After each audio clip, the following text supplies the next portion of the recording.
this class, we are going to see about cavity walls. So, cavity walls are those which are constructed in such a way that an empty space or cavity is left between the single wall. So, generally, consider this as a solid wall. That is a this side portion and this side portion. Inside and all, there will be brick or something. So, this is the solid wall. Whereas this will be cavity wall. The another term for cavity wall is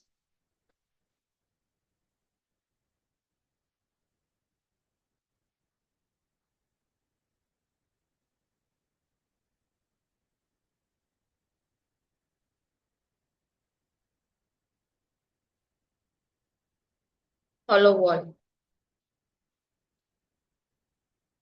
So yes, cavity is constructed as a single wall. A little space is lifted between these two walls for insulation purpose because see there will be little space and this space is insulated for insulation purpose. These two walls having little space between them for insulation purpose is known as leaves of the cavity wall. There will be two leaves. One is internal leaf and another one is external leaf. The outer wall is called external leaf and whereas the inner wall is called internal leaf. These two leaves of cavity wall are interconnected by links or metal ties for a strong bond.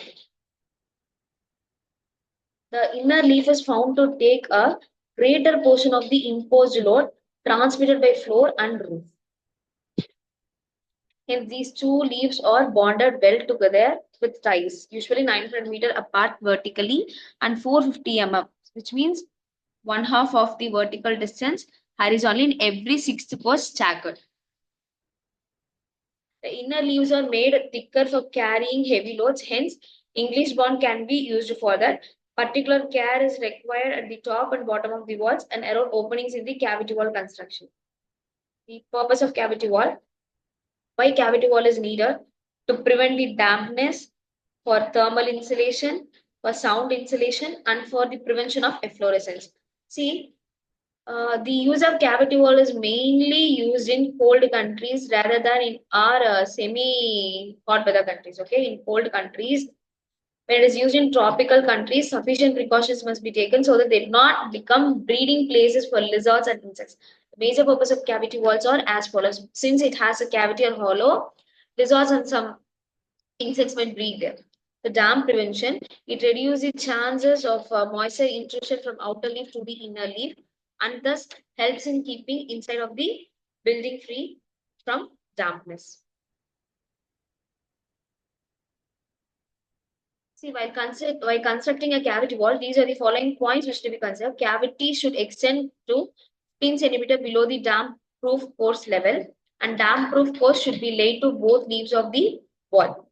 The upper part of the wall, where it ends, should also be built solid for 2 or 3 courses below the wall plate or roof line to stiffen the head of the wall and distribute the load over both the leaves.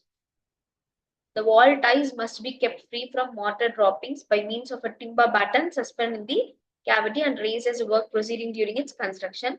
The advantages and disadvantages, these are best for damp prevention than solid buildings. They work best as heat insulators. It decreases heat transmission from the outside environment. Sound waves travel faster in solid walls as compared to hollow walls, since cavity walls are also best for sound insulation, for both thermal insulation and sound insulation. Disadvantages, highly skilled labor and masons are required for the construction of cavity wall. It requires standard supervisions. Vertical damp-proof course is also necessary for it.